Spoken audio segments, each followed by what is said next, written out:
रिया सो जाओ, सुबह जल्दी निकलना है, नींद पूरी नहीं होगी तो सिर में दर्द होगा, आयुष ने कहा। बस थोड़ी ही देर में पैकिंग पूरी हो जाएगी, कहकर रिया ने घड़ी देखी। ओह, 1 बज गया। उसने जल्दी जल्दी पैकिंग पूरी की और सो गई। कल वो आयुष के साथ नैनीताल जा रही थी। वो इस सफ़र के लिए बहुत रोमांचित हो रही थी, और क्यों ना होती। एक लंबे अंतराल के बाद वो आयुष के साथ अकेले कहीं घूमने जा रही थी। पूरे परिवार के साथ जाना तो अधिकतर होता ही रहता था, लेकिन आयुष के साथ अकेले जाना, वो भी नैनीताल जैसी खूबसूरत जगह, जिसका मज़ा ही कुछ और था। भरा पूरा परिवार था रिया का, उसकी सास जिन्हें सब माँ जी कहते थे, और दबंग टाइप के ससुर ठाकुर कमलनाथ जो पापा जी कहलाते थे, छोटा भाई साहिल, उसकी पत्नी शीतल, सब एक साथ ही रहते थे। उसके ससुर जी के कपड़े का बिजनेस था। साहिल मल्टीनेशनल कंपनी में जॉब कर रहा था। आयुष भी एक प्राइवेट कंपनी में उस पद पर था। वो कंपनी की ओर से अधिकतर टूर पर जाता रहता था। रिया डिग्री कॉलेज में लेक्चरार थी। सुखी थी रिया अपने ससुराल में। गर्मियों की छुट्टियां थी, इसलिए आयुष और रिया का बेटा आकाश अपनी नानी के यहाँ था। आयुष मीटिंग के लिए नैनीताल जा रहे थे, इसलिए उन्होंने रिया से भी चलने के लिए कहा। तुम भी चलो, मीटिंग के साथ साथ थोड़ा घूमना भी हो जाएगा। रिया ने तुरंत मायके जाने का प्लान कैंसिल कर दिया और आयुष के साथ जाने को तैयार हो गई। ऐसा मौका बार बार तो नहीं आता। आयुष ने भी 8 दिन की छुट्टियां ले ली, जिससे मीटिंग समाप्त होने पर आराम से घूम सकेंगे। कहा तो आकाश से भी था साथ चलने के लिए, लेकिन उसने नानी के यहाँ से आने के लिए मना कर दिया। उसके मामा और मौसी अपने बच्चों के साथ वहाँ आने वाले थे, और वो साल में एक बार मिलने वाले धमा चौकड़ी के इस अवसर को खोना नहीं चाहता था। उसने कहा नैनीताल वो कभी भी घूम लेगा। दरअसल आकाश पूरे साल नानी के गांव जाने का इंतजार करता था। स्कूल की छुट्टियां होते ही वह अपनी गर्मी की छुट्टियों का गृह कार्य पूरा कर लेता था, जिससे वहां पढ़ाई ना करनी पड़ी। बस खेलने घूमने की आज़ादी हो। मामा भी सह परिवार आ जाते थे। फिर दोनों मामाओं के चारों बच्चों के साथ मिलकर आकाश खूब धमा चौकड़ी मचाता। कभी बाग में लगे कच्चे आम तोड़ते और नमक मिर्च लगाकर खूब चटकारा लेकर खाते, तो कभी गाँव के और बच्चों के साथ मिलकर सभी नदी और खेतों की ओर निकल जाते। बड़े शहरों में ये सुख कहाँ। इस बार तो मौसी भी आ रही थी, इसलिए उसने मम्मी पापा के साथ नैनीताल जाने से मना कर दिया था। दूसरे दिन दोनों को जाना था। माँ जी और शीतल ने रास्ते के लिए फल, नमकीन, मठरी, मिठाई, पूरी सब्जी, अचार और न जाने क्या क्या रख दिया था। आयुष ने कहा भी, हम जंगल में नहीं जा रहे हैं, रास्ते में सब मिलता है, ये बहुत ज़्यादा है, क्या हम पूरे रास्ते खाते ही रहेंगे। माँ ने ये कहकर उसे चुप करा दिया। कुछ भी ज़्यादा नहीं है, ड्राइवर तो होगा साथ में, फिर घर का खाना घर का ही होता है। तुझे क्या पीठ पर लाद कर ले जाना है, गाड़ी में ही रखना है। सबका आशीर्वाद लेकर दोनों निकल गए अपनी मस्ती के सफ़र पर। रिया और आयुष के जाने के बाद घर बहुत सोना लगने लगा। रिया पूरे दिन घर में चहकती फिरती। बाबूजी चाय पियेंगे अदरक इलायची वाली? उनके जवाब का इंतजार किए बिना झट से चाय बना के कप उनके सामने रख देती। माँ जी टीवी चला दूं? कभी तेज आवाज में गाना लगा देती, तो कभी शीतल के साथ पार्क में चली जाती। उसे शांत घर अच्छा नहीं लगता था। कभी काम करने के साथ साथ गुनगुनाने लगती, चिड़िया की तरह चहकती फिरती घर में। शीतल इसके बिल्कुल विपरीत थी, शांत और सौम्य। अभी उसकी शादी को 3 महीने हुए थे, इसलिए हो सकता है थोड़ा झिझकती हो। बहुत धीमी आवाज में बात करती थी। शादी से पहले साहिल बहुत चंचल और हंसमुख था, पर शादी के बाद पता नहीं क्यों वो चुप रहने लगा था। आकाश भी नहीं था, इसलिए घर बहुत सुना सुना लग रहा था। दिल्ली से नैनीताल लगभग 322 किलोमीटर दूर है। टैक्सी से जा रहे थे दोनों। पहले आयुष खुद कार ड्राइव करके जाना चाहता था, लेकिन रिया ने कहा लंबा रास्ता है, थकान हो जाएगी, फिर तुम ड्राइव करोगे तो हम रास्ते के सुंदर नज़ारों का आनंद कैसे लेंगे। आयुष को रिया पर टूटकर प्यार आया। कितना ध्यान रखती है ये मेरा। उनकी शादी को 5 वर्ष हो गए थे, लेकिन आज भी दोनों को देखकर ऐसा लगता था जैसे उनका विवाह कुछ दिन पहले ही हुआ हो। जो भी उन्हें देखता कहता, वाह क्या खुश मिजाज जोड़ी है। टैक्सी तीव्र गति से भागी जा रही थी। रिया आयुष से बातें करने के साथ साथ बाहर के खूबसूरत नज़ारों का भी मजा ले रही थी। पीछे छूटते पेड़, आगे भागती सड़क, कहीं पर स्वच्छ आसमां तो कहीं पर विभिन्न आकृतियां बनाते सफेद और श्याम बादल, सब उसके मन को आनंदित कर रहे थे। मुरादाबाद पर टैक्सी रुक गई। चाय नाश्ते करने के लगभग आधे घंटे के बाद टैक्सी फिर चल पड़ी अपने सफ़र पर। गाड़ी में बजता मधुर संगीत और देर रात तक जागने के कारण रिया को नींद आने लगी। उसने आयुष के कंधे पर सिर रख के आंख बंद कर ली। थोड़ी ही देर में नींद ने उसे अपनी आगोश में ले लिया, लेकिन आयुष की आंखों में नींद नहीं थी। उसके मन में साहिल और शीतल के बीच हुआ वार्तालाप चल रहा था। नैनीताल आने से एक दिन पहले की बात है। रात के करीब 3 बज रहे थे। उसे प्यास लगी। उसने जग उठाया, लेकिन वो खाली था। शायद रिया पानी भरना भूल गई थी। रिया गहरी नींद में सो रही थी, इसलिए वो पानी लेने के लिए किचन की ओर चल दिया। जब वो साहिल के कमरे के आगे से निकला तो उसे साहिल और शीतल की आवाज़ें सुनाई दी। ये दोनों इतनी रात तक क्यों जाग रहे हैं? कोई परेशानी तो नहीं? वैसे भी शादी के बाद उसने साहिल को खुलकर हंसते नहीं देखा था। हमेशा खोया खोया सा रहता था। वो जानता था कि ये सही नहीं है, फिर भी उत्सुकता बस वो कमरे के दरवाजे पर ही रुक गया। क्या हुआ? नींद नहीं आ रही? क्या आज फिर प्रिया की याद आ रही है? ये शीतल की आवाज़ थी। आयुष चौंक गया। प्रिया कौन? ये नाम तो उसने पहली बार ही सुना था। क्या साहिल प्रिया से प्यार करता था? नहीं, ऐसा नहीं हो सकता।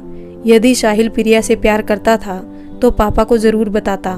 पापा कभी दोनों के बीच रोड़ा नहीं बनते। कोई और बात है। उसने कान दरवाजे पर लगा दिए। क्या करूं? बहुत कोशिश करने पर भी मैं उसके बदले व्यवहार को नहीं भूल पाता। उसने मुझसे बोलना क्यों बंद कर दिया?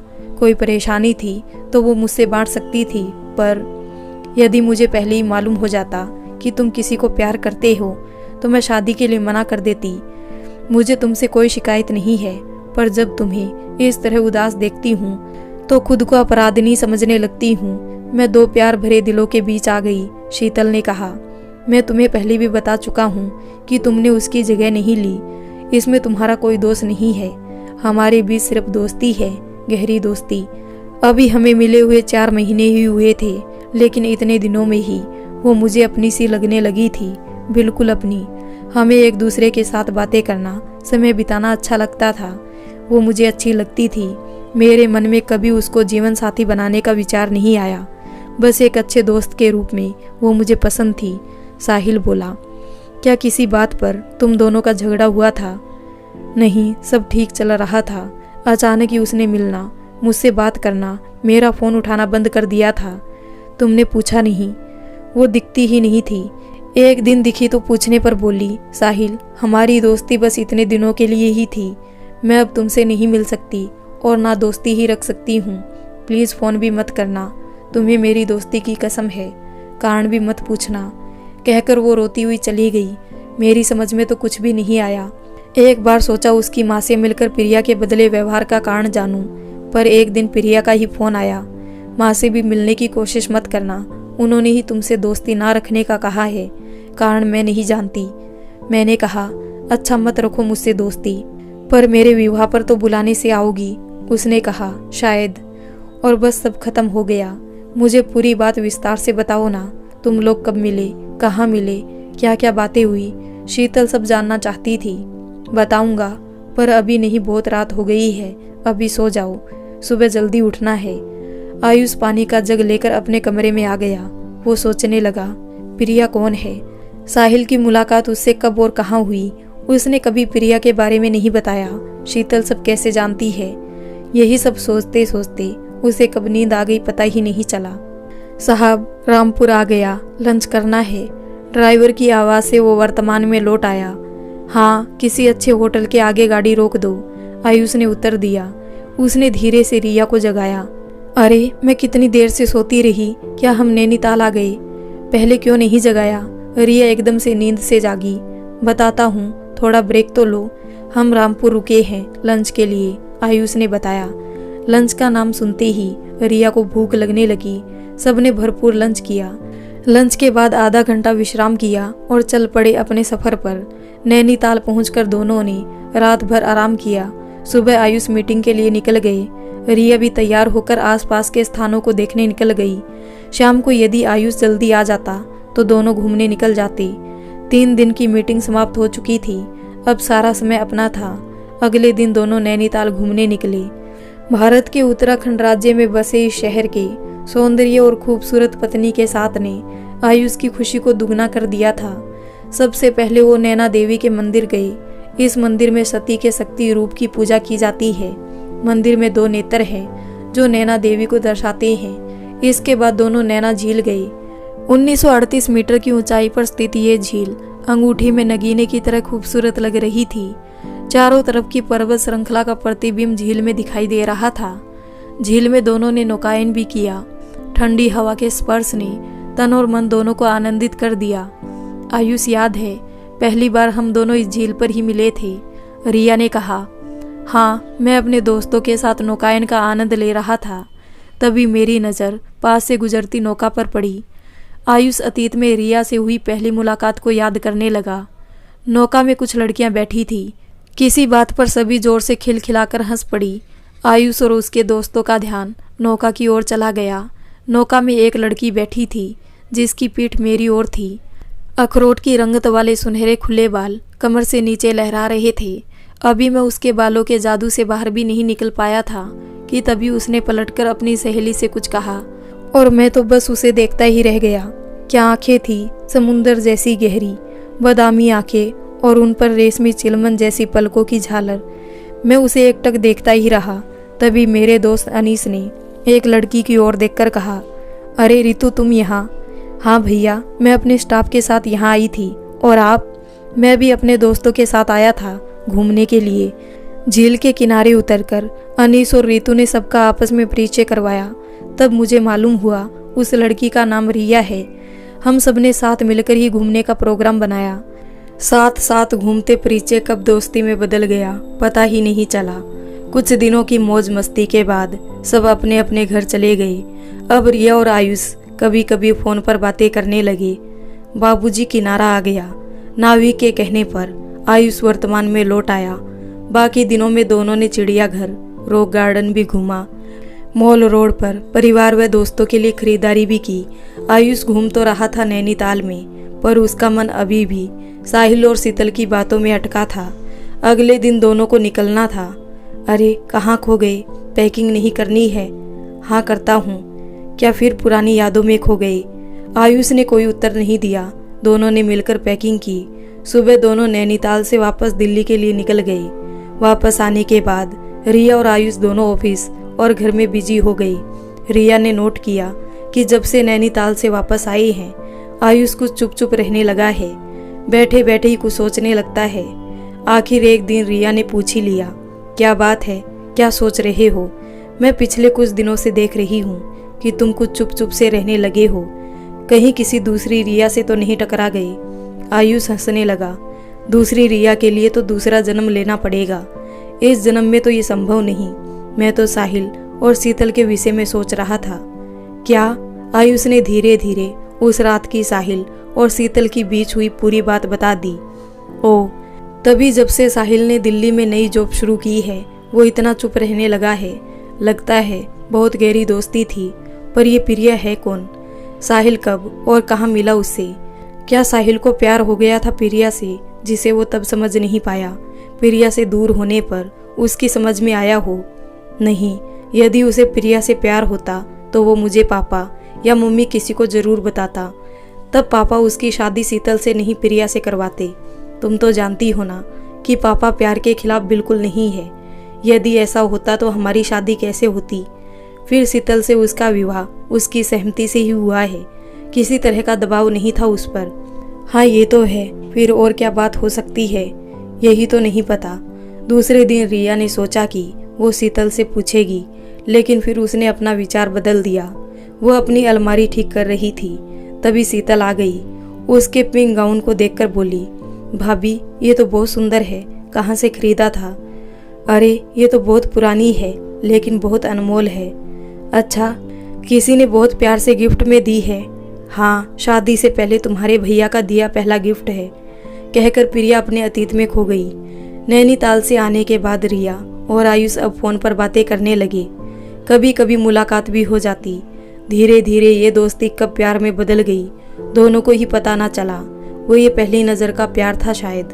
प्यार में मैं से हम तक का सफ़र बहुत कठिन होता है, लेकिन बहुत ही मोहक और प्यारा होता है। दोनों ने ही ये सफ़र तय कर लिया था। प्यार जब अपने शिखर पर होता है तब ऐसा लगता है जैसे इंद्रधनुष के सारे रंग आपकी मुट्ठी में बंद हो गए हो। चारों तरफ का वातावरण रंगीन हो जाता है। आपके आसपास खुशियाँ ही खुशियाँ बिखर जाती है। आसमां तक उड़ने का, उड़कर छू लेने का मन करता है। रिया का भी यही हाल था। उसने आयुष की मोहब्बत में अपने आप को गले तक डुबो लिया था। बस अब उसे इंतजार था आयुष के इकरार का। जल्दी ही वो दिन भी आ गया। एक सुहानी शाम को कॉफी हाउस में आयुष ने अपने प्यार का इजहार कर ही दिया। क्या जीवन के सफर में मेरे साथ चलना पसंद करोगी? रिया तो इस पल का न जाने कब से इंतजार कर रही थी। उसके गाल रिक्तम आभा से चमक उठे। धीरे से सहमति में सिर हिला दिया। रिया की सहमति पाकर आयुष फूला ना समाया। उसे तो जैसे मन मांगी मुराद मिल गई। उसने कहा, अपने परिवार वालों से बात कर लो। हम दोनों परिवार की सहमति से ही विवाह के पवित्र बंधन में बंधेंगे। हाँ, ये ठीक रहेगा, रिया बोली। अब आयुष को रिया के परिवार वालों की हाँ का इंतजार था। अपने परिवार का उसको पता था सहमति मिल ही जाएगी। आयुष के पापा कमल सिंह अपने बच्चों के साथ दोस्ताना व्यवहार करते थे, इसलिए आयुष और साहिल भी उनसे खुलकर बातें करते थे। कभी किसी बात को छुपाने की जरूरत ही नहीं पड़ी। बस फिर क्या था, दोनों ने अपने अपने परिवार वालों को बताया। थोड़ी सी छानबीन के बाद दोनों परिवारों की सहमति मिल गई और दोनों जीवन भर के लिए एक अटूट बंधन में बंध गई। उन पलों को याद करके रिया के होठों पर एक मीठी मुस्कान आ गई।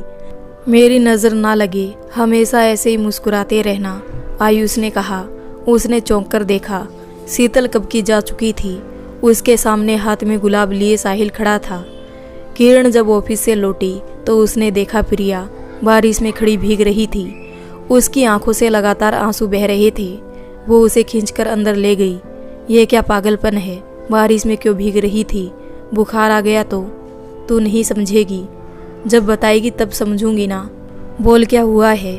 अच्छा ठहर, पहले चाय बनाकर लाती हूँ, तब तक तू भी कपड़े बदल ले, पूरी भीग गई है। दोनों ने साथ चाय पी। तब किरण बोली, अब बता किस बात से परेशान है? कल बताऊंगी, अभी मुझे नींद आ रही है। किरण ने कुछ नहीं कहा। दूसरे दिन प्रिया को तेज बुखार आ गया। अर्ध बेहोशी की हालत में वो बड़बड़ा रही थी। मेरे और साहिल के बीच तो कुछ भी गलत नहीं था माँ, हम सिर्फ दोस्त थे।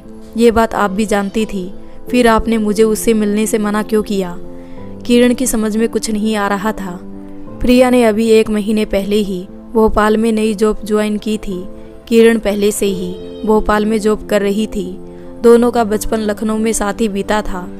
फिर प्रिया के नाना जी लखनऊ वाले दोनों मकान बेचकर दिल्ली चले गए। दोनों माताओं ने वहीं अपना बिजनेस शुरू कर लिया। प्रिया अपनी मम्मी और अपने दोनों मामाओं के साथ नाना जी के पास ही रहती थी।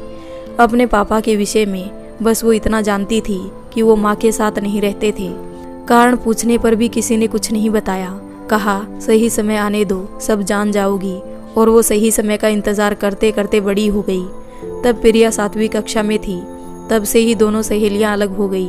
मिलना जुलना ना के बराबर ही रह गया। बस कभी कभी फ़ोन पर ही बात हो जाती थी। अब एक ही शहर में जॉब होने से दोनों फिर मिल गई। बीच के 7 वर्षों में दोनों के दिन कैसे बीते उन्हें नहीं पता था। इसलिए किरण प्रिया की जिंदगी में आने वाले उतार चढ़ाव से अनभिज्ञ थी। 2 दिन बाद प्रिया का बुखार उतर गया। एक दिन जब दोनों बालकनी में बैठी अपने पुराने दिनों को याद कर रही थी, तब अचानक किरण ने पूछ लिया, ये साहिल कौन है? प्रिया चौंक गई। तू साहिल को कैसे जानती है? मैं नहीं जानती। तुम तेज बुखार में उसका नाम ले रही थी।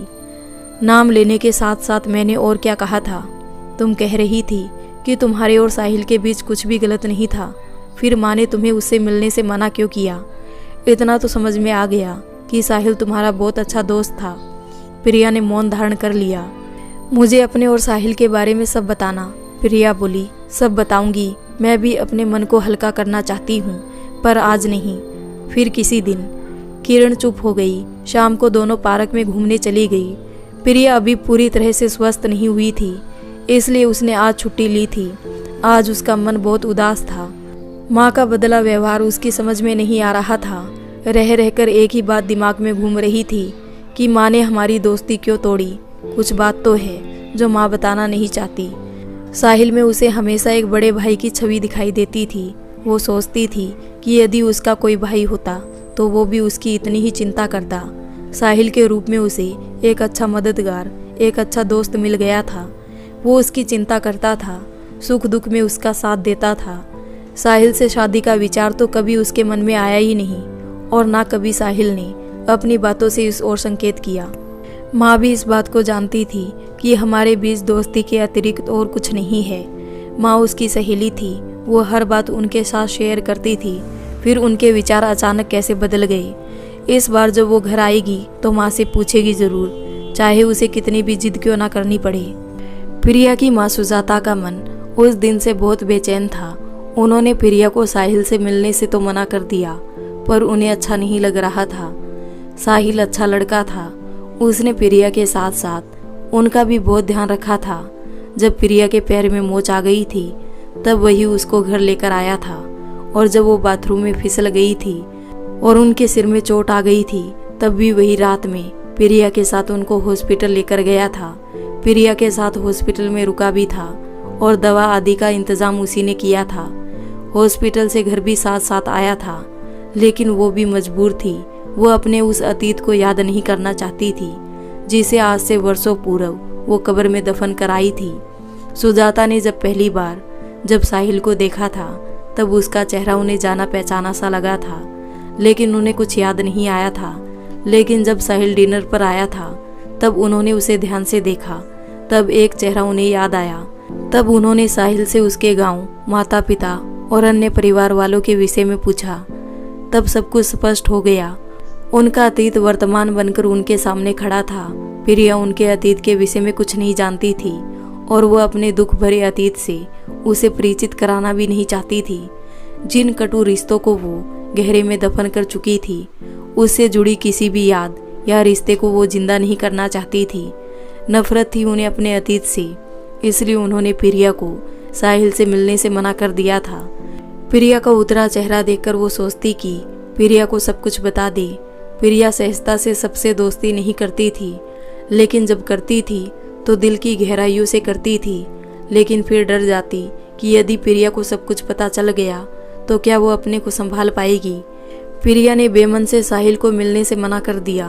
फिर साहिल की जॉब दिल्ली लग गई और वो चला गया। 1 माह के बाद प्रिया भी अपनी नई जॉब पर भोपाल चली गई।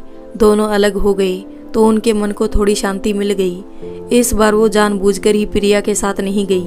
वो जानती थी कि साथ रहने पर प्रिया बार बार उनसे कारण पूछेगी और वो उसके किसी सवाल का उत्तर नहीं देना चाहती थी। ये भी अच्छा ही था कि इस समय प्रिया के दोनों मामा सह परिवार घूमने गए थे, अन्यथा वो उनसे जानकारी अवश्य लेती। आज शनिवार था। आज के दिन साहिल का पूरा परिवार डिनर एक साथ ही करता था। यह नियम आयुष के पापा कमल सिंह जी ने बनाया था। इस प्रकार हफ्ते में एक दिन सब एक दूसरे की बातें सुनते। किसी को कोई प्रॉब्लम होती तो उसको भी हल करने की कोशिश की जाती। आज भी जब सब डिनर कर रहे थे तभी कमल सिंह जी ने पूछा, 2 माह के बाद विशेष दिन आने वाला है, क्या किसी को याद है? याद है पापा, आज से ठीक 2 माह के बाद अर्थात 25 अक्टूबर को आप और मम्मी की शादी की 50वीं सालगिरह है, रिया ने कहा। तो फिर किसी ने कुछ सोचा इस बारे में, कुछ तैयारी करनी है या नहीं? पापा, हम सब प्लान कर रहे हैं, इस बार कुछ नया करना चाहते हैं, साहिल ने कहा। अच्छा, तो फिर बताओ क्या नया प्लान किया है? अभी नहीं, ये तो सरप्राइज रहेगा। ओहो, तब तो मैं भी तुम सबको उस दिन एक सरप्राइज दूंगा। तभी आयुष की माँ नीता जी बोल पड़ी, मैं भी कुछ सोच रही हूँ। बताओ ना माँ, क्या सोचा है?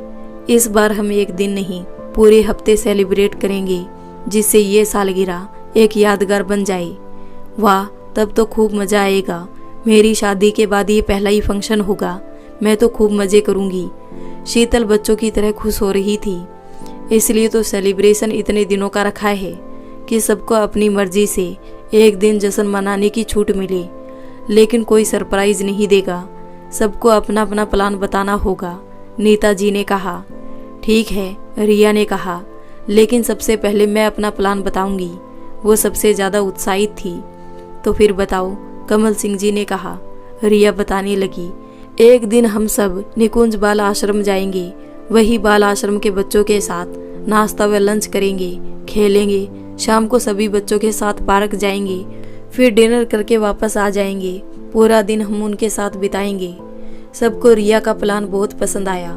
कमल सिंह जी बोले, उत्तम विचार, बहुत अच्छा प्लान है रिया। अब आयुष तुम बताओ। आयुष के कुछ बोलने से पहले ही साहिल बोल पड़ा, पापा हमने और भैया ने मिलकर प्लान बनाया है और कार्य भी शुरू कर दिया है। वाह बेटे, तुम दोनों तो बहुत ही तेज निकले। बताओ क्या किया है। पापा, हमें आपकी पुरानी डायरी मिली थी जिसमें आपके पुराने दोस्तों के नंबर थे, कुछ के पते भी थे। हमने उन सबको इनवाइट कर दिया है। साथ में ये भी कह दिया है कि उनके कांटेक्ट में जो भी दोस्त हो सबको पापा की ओर से इनवाइट कर दे। मम्मी की सहेलियों की जानकारी हमने मासी से ले ली और उन सबको भी इनवाइट कर दिया है। वर्षों बाद पुराने दोस्तों से मिलने की कल्पना से ही नीता जी और कमल सिंह जी के चेहरे पर मुस्कान छा गई। तभी नन्हा आकाश बोला, मैंने भी कुछ सोचा है, बताऊं? सब हंसने लगे। नीता जी ने कहा, अरे वाह, चलो बताओ क्या करना चाहते हो। एक दिन मैं अपने बहुत सारे दोस्तों को बुलाऊंगा। उस दिन कोई भी बड़ा नहीं आएगा, बस हम मिलकर बहुत सारे गेम्स खेलेंगे, आइसक्रीम, बर्गर, चिप्स खाएंगे और बहुत शोर मचाएंगे। कोई भी हमको नहीं रोकेगा। ठीक है, लेकिन आपस में झगड़ा नहीं करोगे? यस पापा, आकाश ने प्रॉमिस किया। शीतल, तुमने क्या सोचा है? मैं तो बस एंजॉय करूंगी और कुछ नहीं। माँ, अब आप बताओ। पार्टी वाले दिन का डेकोरेशन, उस दिन का मेन्यू सब मेरी देखरेख में होगा। अब तुम्हारे पापा बताएंगे वो क्या करने वाले हैं। मैं तो सरप्राइज ही दूंगा। पापा, ये तो चीटिंग है। आपने सबका प्लान जान लिया है, अब तो आपको बताना ही पड़ेगा। नहीं, मैं कुछ भी बताने वाला नहीं हूँ। थोड़ी चीटिंग तो चलती है, कहकर कमल सिंह जी मुस्कुराने लगे। आज किरण बहुत खुश थी। उसको प्रमोशन मिला था। वो प्रिया के साथ अपनी खुशी को एंजॉय करना चाहती थी, इसलिए जल्दी घर आ गई थी। प्रिया बालकनी में खड़ी थी। उसने आते ही प्रिया को बाहों में भर लिया और उसे गोल गोल नचाने लगी। क्या कर रही है? छोड़ दे, गिर जाऊंगी। आज क्या कोई लॉटरी लग गई है जो तू इतनी खुश है? यही समझ ले, मुझे प्रमोशन मिला है। हम दोनों मिलकर खुशी मनाएंगे, कहीं बाहर चलेंगे, घूमेंगे, जमकर खाएंगे, रात को घर पर बैठकर मूवी देखेंगे। कल रविवार है, जल्दी उठना नहीं है। बोल, क्या कहती है? ठीक है। किरण ने देखा आज प्रिया भी खुश है, इसलिए जब दोनों होटल डिनर कर रही थी तब किरण ने पूछ ही लिया, आज तो बताएगी ना कि साहिल कौन है? हाँ, आज मैं तुझे सब बताती हूँ। प्रिया किरण को बताने लगी। जब मैं कानपुर में जॉब कर रही थी तब माँ कुछ दिनों के लिए मेरे पास ही आ गई थी। मैं और दीवा साथ साथ ही ऑफिस जाते थे। उसका घर पास में ही था। हम दोनों एक ही ऑफिस में काम करते थे। कुछ दिनों से उसी स्टैंड पर एक लड़का भी खड़ा होने लगा था। शायद उसका घर भी पास में ही था। वो भी वहीं उतरता था जहां हम और दीवा उतरते थे। बाद में पता चला कि हमारे ऑफिस पास पास की बिल्डिंग में ही थे, लेकिन हमारे बीच कभी बात नहीं हुई। वो अकेला ही होता था। शायद वो कानपुर में नया था, इसलिए उसका कोई दोस्त नहीं था। एक दिन ऑटो वालों की हड़ताल थी। ऑफिस में ज़रूरी मीटिंग थी, जाना ज़रूरी था, इसलिए हम दीवा के पापा की कार से जा रहे थे।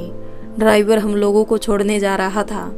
स्टैंड पर साहिल को देखकर दीवा ने कहा, आज कोई ऑटो टैक्सी नहीं मिलने वाली, चाहे तो आप हमारे साथ चल सकते हैं। आपका ऑफिस भी तो वही है। वो चुपचाप आकर कार में बैठ गया। दीवा ने ही बात शुरू की। तब हमें पता चला उसका नाम साहिल है। दीवा ने पहले दिन ही सब जान लिया, कहाँ से आया है, परिवार में कौन कौन है, शादी हुई या नहीं।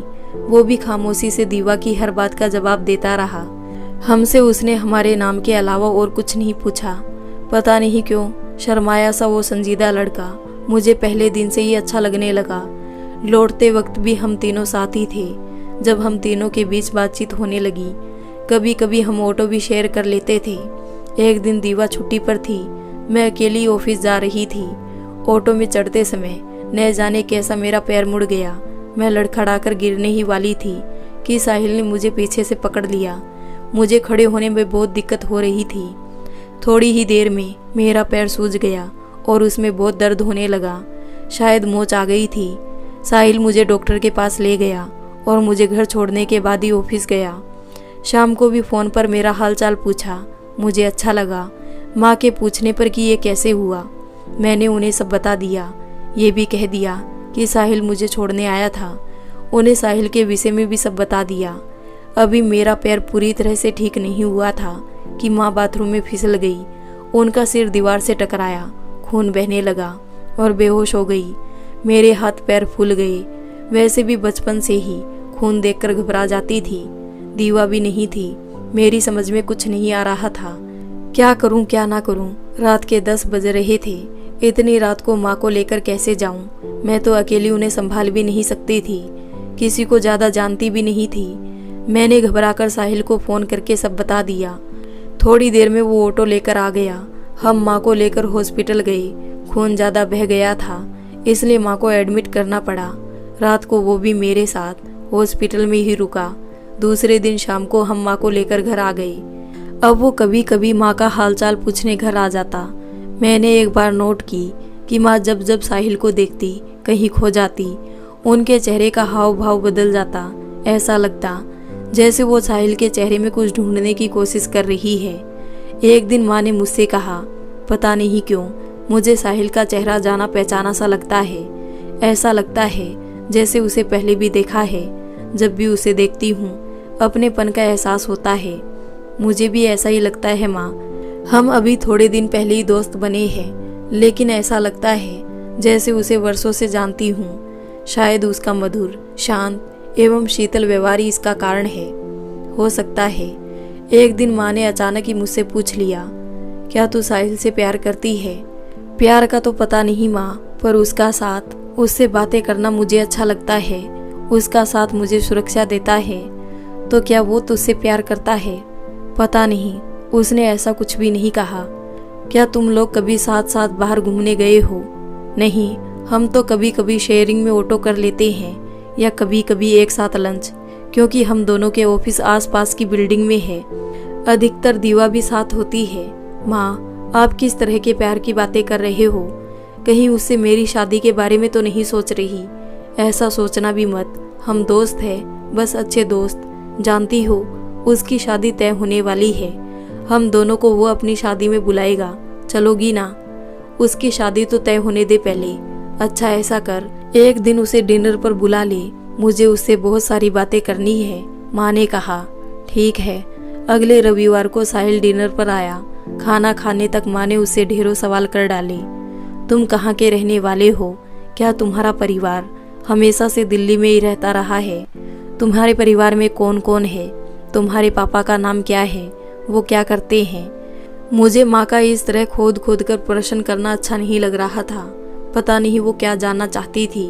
1-2 बार मैंने माँ को टोका भी, पर साहिल ने इशारे से मना कर दिया।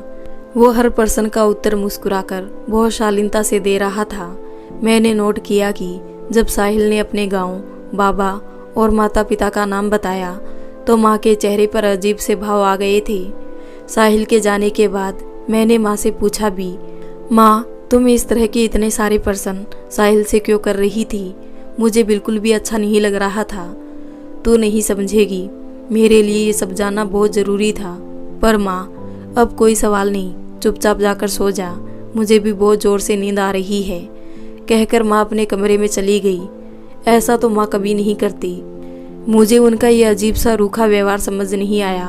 2 दिन तक माँ बिल्कुल शांत रही। तीसरे दिन जब मैं ऑफिस जा रही थी, अचानक बोली, सुन, तुझे साहिल से मिलना जुलना बंद करना होगा। उससे अपनी दोस्ती खत्म कर दे। पर माँ, अचानक ऐसा क्या हो गया? अभी मैं तुझे कुछ नहीं बता सकती, पर तुझे मेरी बात माननी होगी। मैं परेशान हो गई। हम अभी अभी तो अच्छे दोस्त बने थे और माँ ने अचानक ये क्या कह दिया। साहिल की शादी शीतल से तय हो गई। शीतल साहिल के पापा के दोस्त की बेटी थी। दोनों एक दूसरे को जानते थे, पर ज्यादा मिलना जुलना नहीं हुआ था। शादी की तैयारियां शुरू हो गई। कमल सिंह और नीता मिलकर मेहमानों की लिस्ट बना रहे थे। नीता ने आयुष और साहिल से भी उनके दोस्तों की लिस्ट मांगी। लिस्ट चेक करते समय साहिल की लिस्ट में प्रिया का नाम देखकर कमल सिंह ने पूछा, ये प्रिया कौन है? ये तो मुझे कुछ नया नाम लग रहा है, पहले नहीं सुना। जी पापा, ये मेरी नई दोस्त है। हमारी दोस्ती कानपुर में हुई थी। अच्छा, पर तुमने कभी इसका जिक्र नहीं किया। क्या बताता, हमारी दोस्ती तो टूट भी गई, जबकि मैं तो उससे बहुत पक्की वाली दोस्ती करना चाहता था। पर क्यों, तुम तो देखभाल कर ही दोस्ती करते हो, और यदि दोस्ती हो जाए तो जब तक कोई विशेष कारण ना हो तो तोड़ते भी नहीं। फिर इस बार ऐसा क्या हुआ? पता नहीं, दोस्ती हमने नहीं तोड़ी, प्रिया की माँ ने हमारा मिलना जुलना बंद करवाया। फिर कार्ड भी क्यों भेज रहे हो? हमारी दोस्ती टूटी है, ख़त्म नहीं हुई। क्या पता वो आ जाए और हम फिर से दोस्त बन जाए। ओह, मुझे उसका नंबर दो, मैं उससे खुद बात करूँगा और पर्सनली कार्ड भी दूंगा, उसकी माँ से भी मिल लूँगा। कानपुर लौटने पर तुम्हारी उदासी का कारण मुझे अब मालूम हुआ। तुम पहले ही बता देते तो शायद मैं तुम्हारी कुछ सहायता कर पाता। चलो, अभी भी कुछ देर नहीं हुई, मैं सब कुछ ठीक करने की कोशिश करूँगा। साहिल ने पापा को प्रिया का मोबाइल नंबर दे दिया। एक दिन प्रिया के पास एक अनजान नंबर से फ़ोन आया। तब किरण भी उसके साथ थी। प्रिया ने फ़ोन उठाया। किरण ने पूछा, किसका फ़ोन है, उठाती क्यों नहीं? पता नहीं, अनजान नंबर है। अरे तू फ़ोन तो उठा, क्या पता कोई ज़रूरी बात करना चाहता हो। प्रिया ने फ़ोन उठा लिया। हेलो, मैंने पहचाना नहीं, आप कौन बोल रहे हैं? मैं साहिल का पापा बोल रहा हूँ। तुम प्रिया बोल रही हो? जी अंकल, प्रणाम। साहिल कैसा है? ठीक है, अगले महीने साहिल की शादी है। मैं तुमसे मिलकर शादी का कार्ड देना चाहता हूँ तथा तुम्हारी माँ से मिलकर उन्हें भी इस खुशी में शामिल करना चाहता हूँ। मुझे उनसे कुछ बात भी करनी है, यदि ठीक समझो तो अपना पता भेज दो। जी अंकल, मैं इस समय भोपाल में हूँ, 2 दिन बाद माँ के पास दिल्ली जा रही हूँ। यदि आपको कोई परेशानी ना हो तो वहीं पर एक साथ मुलाकात कर लें। मैं अपना पता भेज दूंगी। आप अपनी सुविधा अनुसार समय और दिन तय करके मुझे बता देना, हम घर पर ही मिल लेंगे। ठीक है बेटी, मैं दिन और समय तुमको बता दूंगा। प्रिया ने किरण को सब बता दिया। 2 दिन बाद प्रिया ने दिल्ली पहुंचकर साहिल की शादी और उसके पापा के फ़ोन के बारे में माँ को सब बता दिया। पहले तो सुजाता ने मिलने से मना कर दिया। मैं क्या करूँगी मिलकर, तू ही कहीं बाहर मिल ले और कार्ड ले ले। लेकिन जब प्रिया ने कहा, आप उनसे मिलना क्यों नहीं चाहती, क्या आप उन्हें जानती है, उनसे कोई पुरानी घटना या बुरी आदत जुड़ी है? नहीं तो कोई बात तो ज़रूर है जो आप मुझसे छुपा रही है। अब तो हम और साहिल भी बात भी नहीं करते, एक बार मिलने में क्या परेशानी है? शादी में तो हम आपकी इच्छा होगी तो ही जाएंगे, अन्यथा नहीं। बहुत देर मनाने के बाद आखिर सुजाता मिलने के लिए तैयार हो गई। आज शाम को कमल सिंह जी आने वाले थे। प्रिया उनका इंतज़ार कर रही थी। माँ मंदिर गई है, आने ही वाली थी। घंटी की आवाज़ सुनकर वो दरवाज़ा खोलने गई। सोच ही रही थी माँ गई है। उसने दौड़कर दरवाज़ा खोला। सामने एक सज्जन खड़े थे। वो समझ गई कि ये साहिल के पापा है। उनके चेहरे में साहिल की झलक दिखाई दे रही थी। प्रिया ने उनको नमस्कार किया। प्रिया के कुछ कहने से पहले ही उन्होंने अपना परिचय दे दिया। मैं साहिल का पापा कमल सिंह हूँ और तुम प्रिया हो ना? प्रिया ने हाँ में सिर हिलाया। जी अंकल, अंदर आइए। कमल सिंह ने प्यार से प्रिया के सिर पर हाथ रखा और अंदर आ गए। तुम्हारी मम्मी कहाँ है? जी बस आती ही होगी, पास में ही मंदिर गई है। आप बैठे, मैं पानी लेकर आती हूँ। प्रिया पानी लेने चली गई। तभी सुजाता ने घर में प्रवेश किया। दोनों ने एक दूसरे को ध्यान से देखकर कुछ याद करने की कोशिश की। अचानक कमल सिंह बोले, अरे सुजाता, तुम, कितने वर्षों के बाद आज तुमको देख रहा हूँ। तो प्रिया हमारी ही बेटी है। पानी लेकर आती प्रिया के कान खड़े हो गए। तो क्या साहिल मेरा, ये मेरे पापा है क्या? वो अभी सोच ही रही थी कि उसे माँ की आवाज़ सुनाई दी। जी भाई साहब, प्रिया मेरी ही बेटी है। ओह, तभी इतनी प्यारी है। तुमने मिलने से मना नहीं किया होता तो मैं अपनी बेटी से कब का मिल चुका होता। क्या करती भाई साहब, मजबूरी थी। तुम्हारे मना करने के बाद भी मैं एक बार लखनऊ गया था तुम्हारे पुराने मकान में, पर तुम दोनों का हालचाल पूछने। तब पता चला कि तुम सब लोग दोनों मकान बेचकर कहीं और चले गए हो। आसपास के लोगों से जानने की कोशिश भी की, लेकिन तुम लोग कहाँ गए हो किसी को भी मालूम नहीं था। प्रिया पानी लेकर आई तो दोनों चुप हो गई। प्रिया चाय बनाने के लिए किचन में चली गई, पर उसके कान इधर ही लगे थे। गाँव का घर छोड़ने के बाद मैं पिताजी और भाइयों के साथ लखनऊ आ गई थी। माँ जी ने अरुण को मेरे साथ भेजा था, लेकिन यहाँ भी उन लोगों ने मेरा पीछा नहीं छोड़ा। चाहे जब आधमकते पिताजी कहते, अपना मकान हमारे नाम कर दो, हम तुम्हारी बेटी की सभी गलतियों को माफ़ कर देंगे, नहीं तो हम उसे तलाक दे देंगे, फिर रखना अपनी बेटी को जीवन भर अपने पास और लोगों के ताने सुनना, लेकिन पिताजी ने उनकी शर्तों पर मुझे भेजने से साफ इनकार कर दिया। मैं तुम्हारी बात पर कैसे विश्वास कर लूं?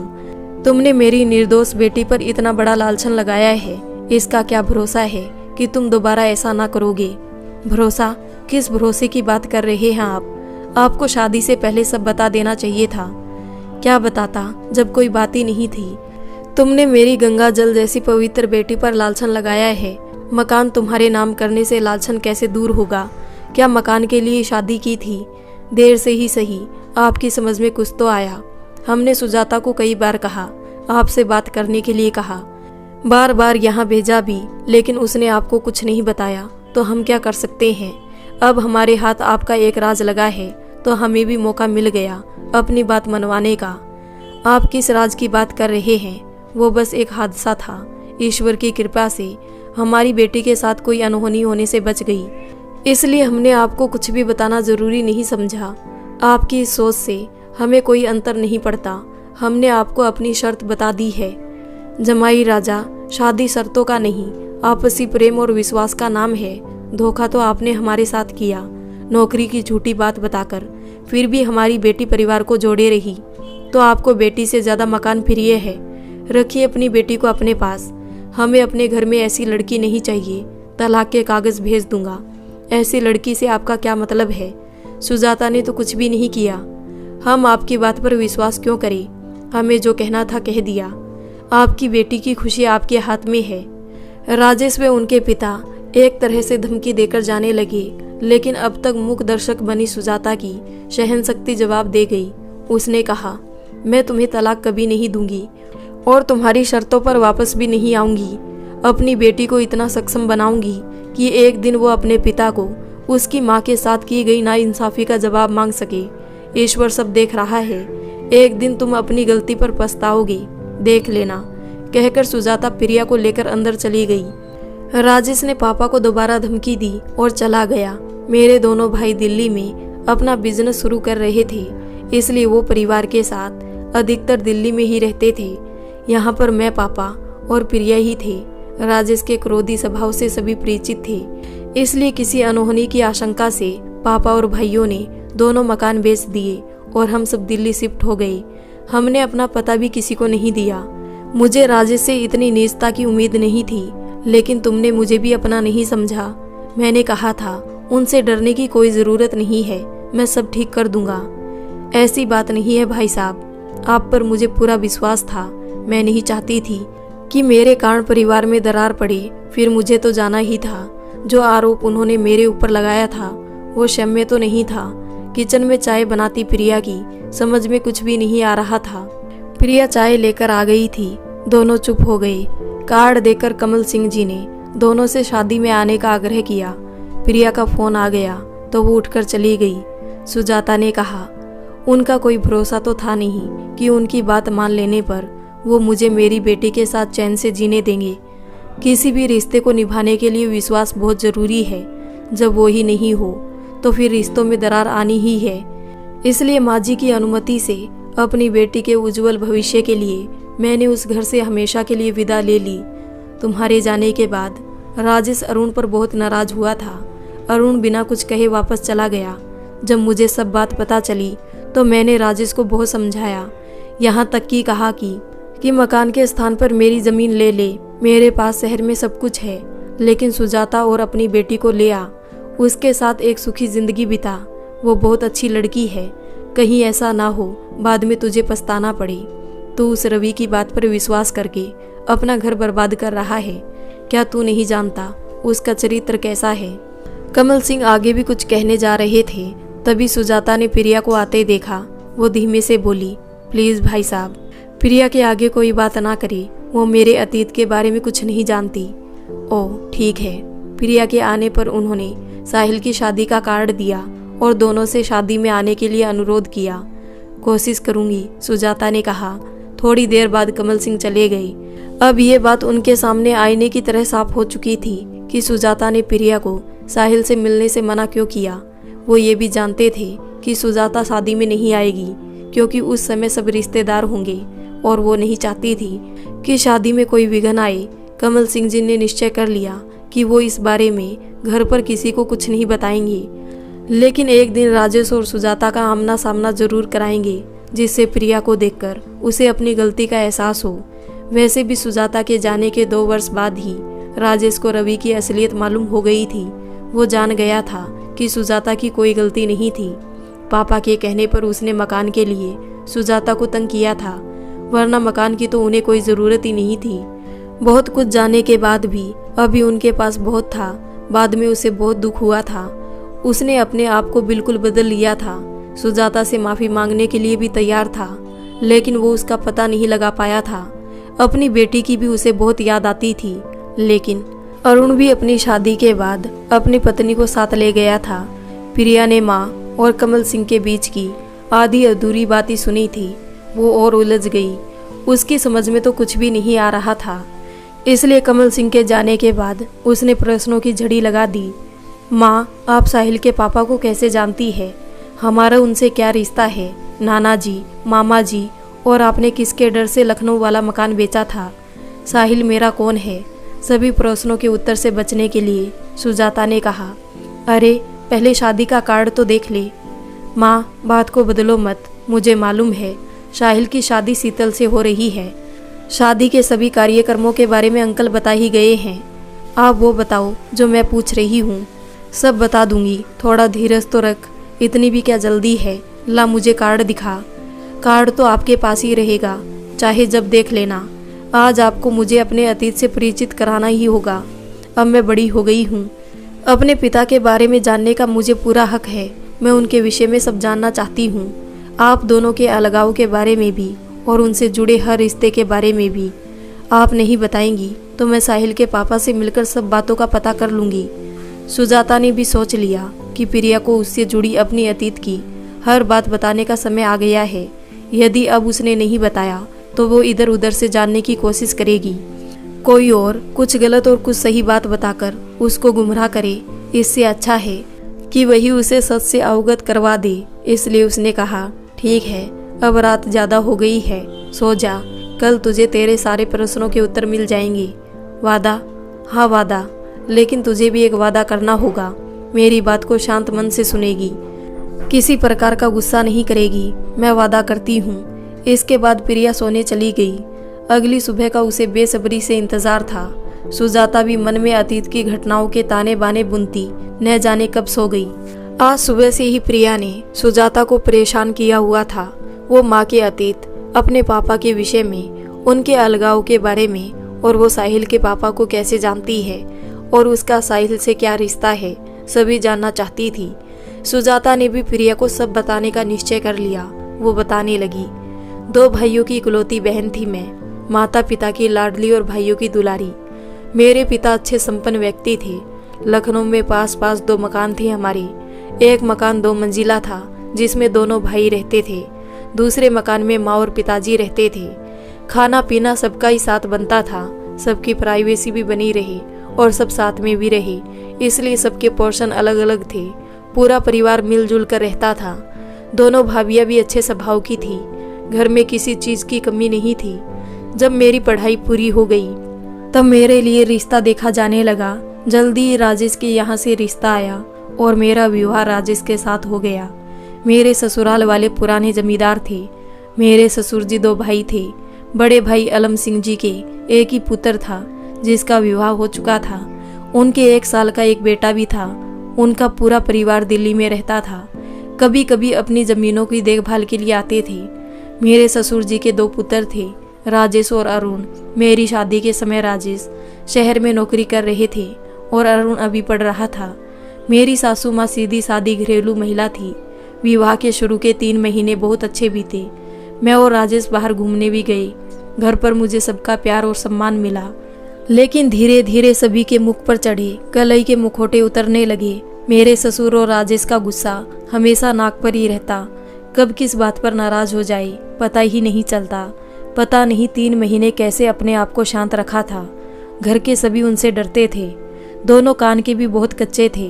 किसी ने भी किसी के बारे में कुछ उल्टा सीधा कहा, बिना सोचे समझे उसे सच मान लेते थे। सासू माँ हमेशा डरी सहमी और दबी सी रहती थी। पिता और भाइयों के विपरीत अरुण बहुत शांत रहता था। कभी कभी दोनों की गलत बातों का विरोध भी करता था, पर बाद में उसे ही मौन हो जाना पड़ता था। वो सभी का बहुत आदर करता था। जैसे जैसे समय बीतता जा रहा था और भी कई राज खुलने लगे। जमींदारी के नाम पर बस कुछ जमीनें ही बची थी। एक आम का बगीचा भी शेष था। झूठी शान शौकत बनाए रखने के लिए धीरे धीरे सब जमा पूंजी खत्म होती जा रही थी। आमदनी का कोई विशेष जरिया नहीं था। राजेश और ससुर जी पूरे दिन घर के बाहर चौपाल में बैठे रहते। गांव के और फालतू लोग भी आ जाते और बस घर से चाय नाश्ता जाता रहता। बेसिर पैर की बातें होती रहती। राजेश ने जॉब से 1 महीने की छुट्टी ले ली थी, जो बस खत्म ही होने वाली थी। एक दिन अरुण ने कहा, जमींदारी कब की खत्म हो चुकी है, अब इस झूठी शान में पैसा बर्बाद करने की क्या जरूरत है। इस तरह से तो एक दिन सब खत्म हो जाएगा। हमारे पास जो जमीनें और बगीचा बचा है, यदि हम उनकी ठीक से देखभाल करें और ढंग से खर्च करें तो आराम से रह सकते हैं। इस तरह हम भविष्य के लिए भी बचत कर सकेंगे। क्या जरूरत है इन सारे नौकरों की। हवेली के रख रखाव के लिए 2 ही नौकर बहुत है। सभी अपना काम खुद कर सकते हैं। अरुण की बात सुनकर दोनों को क्रोध आ गया। ससुर जी चिल्लाने लगे, शहर में पढ़ने लगा है तो खुद को बहुत समझदार समझने लगा है। हम जमींदार लोग अपनी शान के लिए जाने जाते हैं।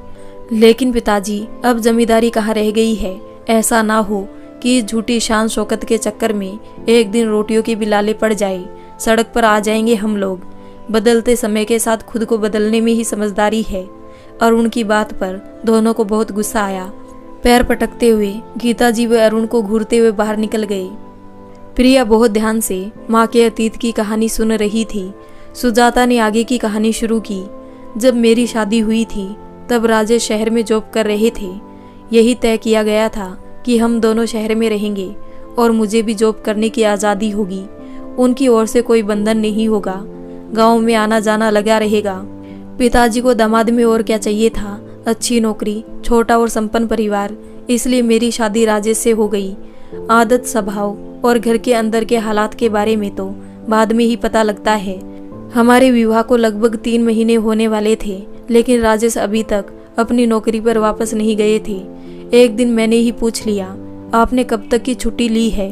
विवाह के लिए तो 1 महीने की ही छुट्टी ली थी, लेकिन बाद में मैंने छुट्टियां बढ़ा दी थी। लेकिन अब तो 3 महीने होने जा रहे हैं। इतने दिन की छुट्टी कब मिलती है। हाँ तो अब ज्वाइन करूँगा। मैं संतुष्ट हो गई। धीरे धीरे 4 माह हो गए। राजेश अभी भी गाँव में ही थे। एक दिन मैंने फिर कहा, अब तो बहुत दिन हो गए, आप कब दोबारा जॉब ज्वाइन करोगे। मुझे भी काम करना है। यह सुनकर राजेश जोर जोर से हंसने लगे। तुम बहुत भोली हो। कैसी नौकरी, कौन सी नौकरी।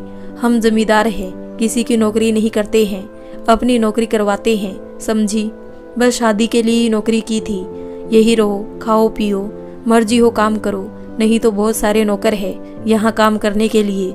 माँ की तरह मुंह बंद करके चुपचाप रहना सीख लो। मैं अवाक सी देखती रह गई। पर यह तो सरासर धोखा है। धोखा है तो क्या कर लोगी। समझदारी इसी में है, जो जैसा है वैसा कबूल करो और चैन की जिंदगी जियो। मैंने अपने भविष्य के क्या क्या सपने देखे थे, लेकिन सब चकनाचूर हो गए। एक दिन मेरे ससुर जी ने कहा, देखो बहू, तुम चाहती हो ना कि राजेश शहर में ही कोई काम या जॉब करे जिससे तुम भी अपना काम कर सको, तो उसमें तुम्हें हमारा सहयोग करना होगा। बोलो तैयार हो। जी पिताजी, मुझे क्या करना होगा। मैं खुश हो गई।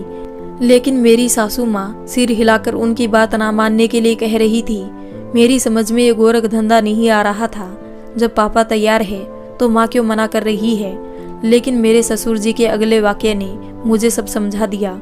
तुम्हें अपने पापा से कहकर अपने पापा का एक मकान राजेश के नाम करवाना होगा, जिससे तुम दोनों आराम से वहाँ रहकर अपना काम कर सको।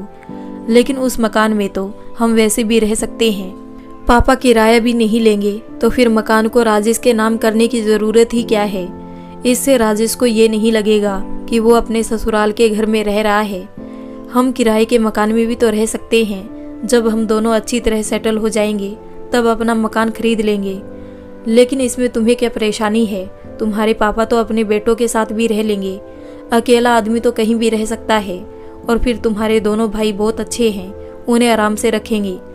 अभी पिताजी की दिनचर्या उनके अनुसार होती है, कोई बंधन नहीं है। सबके साथ रहने से उन्हें अपने हर काम में बदलाव लाना होगा, क्योंकि दोनों भाभियां नौकरी करती है। मैं नहीं चाहती कि इस उम्र में उनको कोई परेशानी हो। मुझे उनकी खुशी व आज़ादी दोनों ही प्रिय है। तो फिर अपनी नौकरी और शहर में रहने का सपना भूल जाओ। राजेश ने भी अपने पिता की बात का ही समर्थन किया। अरुण और माजी ने उन लोगों की बातें मानने के लिए मुझे मना किया।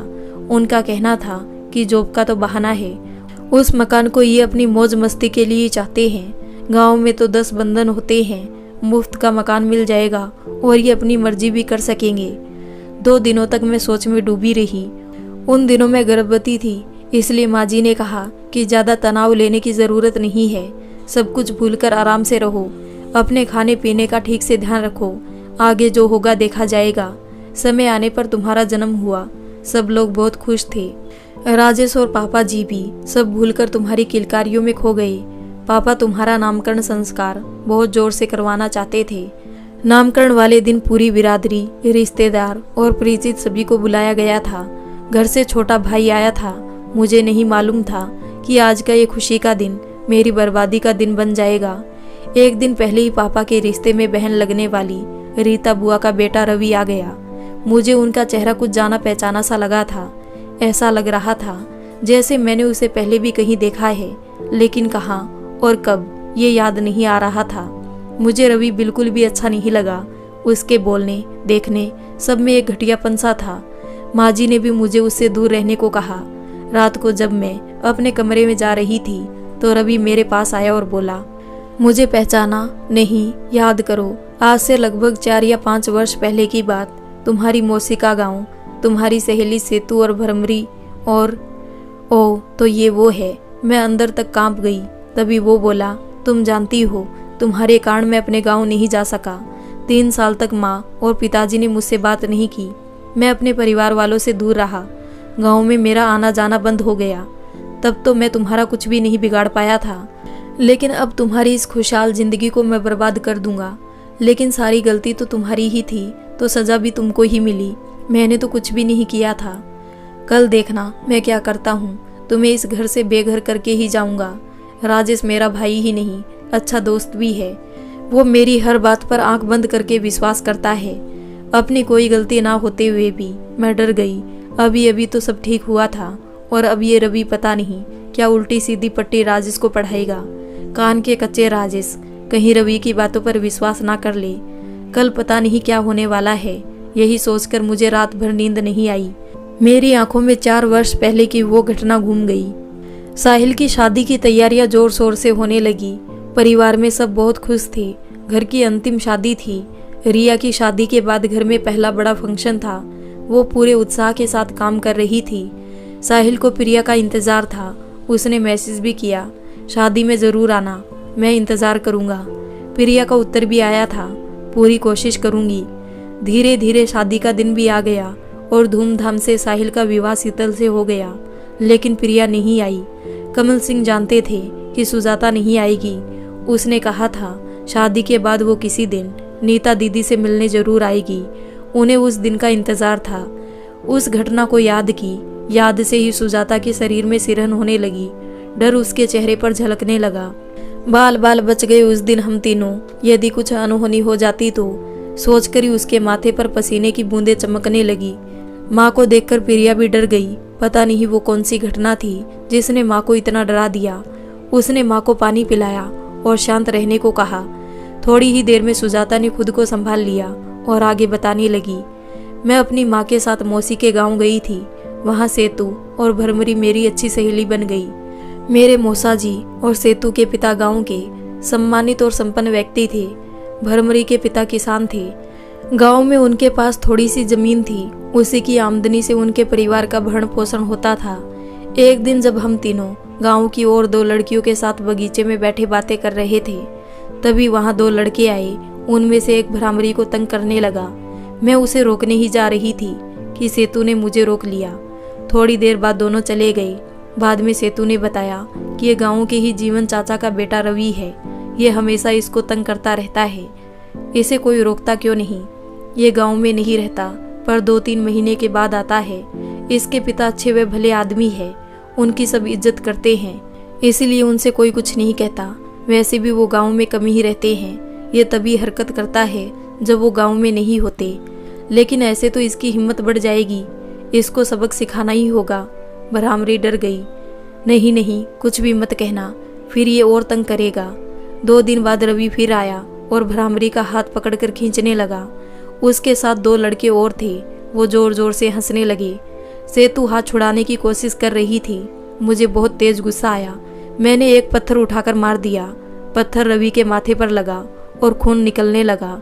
उसने भ्रामरी का हाथ छोड़ दिया और अपने दोस्तों के साथ मुझे धमकी देकर चला गया। तुम्हें तो मैं देख लूंगा। अब तो मैं भी डर गई। 2 दिन बाद ही मुझे माँ के साथ वापस जाना था, लेकिन दूसरे ही दिन जब हम तीनों घर के बाहर खड़ी थी, अचानक नकाब पहने कुछ लड़के जीप में आए। जब तक हम कुछ समझ पाते, उन्होंने हम तीनों को पकड़कर जीप में डाला और जीप को भगा ले गए। रास्ते में उनमें से एक लड़का भ्रामरी को तंग करने लगा। विरोध करने पर वो हम दोनों को भी परेशान करने लगे। वो किसी सुरक्षित स्थान की तलाश में थे। तभी एक लड़के ने कहा, रवि को फोन लगा, इन्हें कहाँ लाना है। दूसरे ने उसके मुंह पर हाथ रखा, नाम क्यों ले रहा है। लेकिन हम अब तक समझ चुके थे कि हमें रवि ने ही किडनैप करवाया है। हम बचने का उपाय सोच रहे थे। तभी एक गड्ढे के कारण जीप थोड़ी धीमी हुई और भ्रामरी नीचे कूद गई। उसके माथे से खून बहने लगा। जीप रोककर 2 लड़के भ्रामरी को उठाने लगे। तभी उन्हें गांव से आता शोर सुनाई दिया। डरकर वो सब भाग खड़े हुए। किसी बच्चे ने हम लोगों को किडनैप करते देखा था। उसने सेतु के भाई जय को बताया। जय ने और लोगों को खबर कर दी और छुपकर हमारा पीछा करने लगा। भ्रामरी के गिरने और बहुत से लोगों की आवाज से डरकर वो लोग भाग गए थे। उस दिन एक बड़ा हादसा होने से बच गया। माँ व मौसी ने गांव के लोगों को रवि का नाम बताने से मना कर दिया था। वो आगे किसी प्रकार का झगड़ा नहीं चाहती थी। दूसरे दिन मैं माँ के साथ वापस आ गई। बाद में सेतु से मालूम हुआ कि रवि के पापा को जब ये सब पता चला तो उन्होंने रवि का गांव में आना बंद करवा दिया। भ्रामरी का इलाज भी उन्होंने ही करवाया था। तुम्हारा नामकरण संस्कार अच्छे से संपन्न हो गया। रवि की बात को कोरी धमकी समझ में निश्चित हो गई। दूसरे दिन रवि ने कहा, राजेश तू तो कह रहा था कि सुजाता तुझसे कुछ नहीं छुपाती। इन्होंने अपनी किडनैपिंग की बात तुझे बताई या नहीं? ये इतनी सुंदर है कि किसी का भी मन इस पर आ सकता है। और फिर वो तो, अरे सुजाता भाभी, राजेश को ये तो बताओ कि अपहरणकर्ताओं ने आपके साथ क्या क्या किया था। अपहरण? सुजाता, कब, किसने और क्यों अपहरण किया था? तुम्हारे पापा ने तो हमें कुछ भी नहीं बताया था। ये बात हमसे क्यों छुपाई गई? क्या किया था उन लोगों ने तुम्हारे साथ? हमेशा की तरह राजेश का पारा चढ़ने लगा। बताने लायक कुछ भी नहीं था। वो कुछ कर पाते उससे पहले ही हमें छुड़ा लिया गया था। वाह, बड़े शरीफ थे वो लोग। उठाने का रिस्क भी लिया और बिना कुछ करे छोड़ भी दिया। कौन मानेगा तुम्हारी बात को? मेरा मन सच्चाई को जानता है। मेरे लिए यही बहुत है। और जानते हो राजेश, इनकी सहायता किसने की?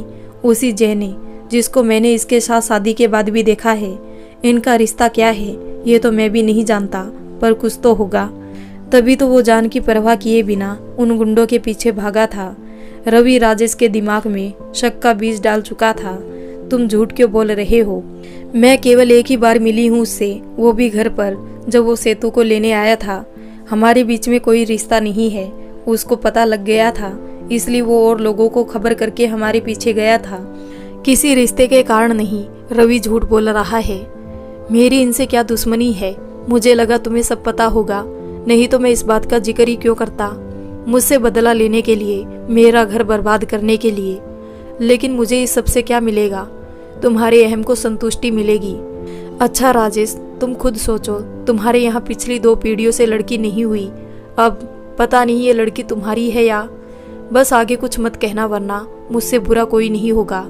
तुम नहीं जानते राजेश, हमारी किडनैपिंग में रवि का ही हाथ था। मैं भला तुम्हारा अपहरण क्यों करवाता?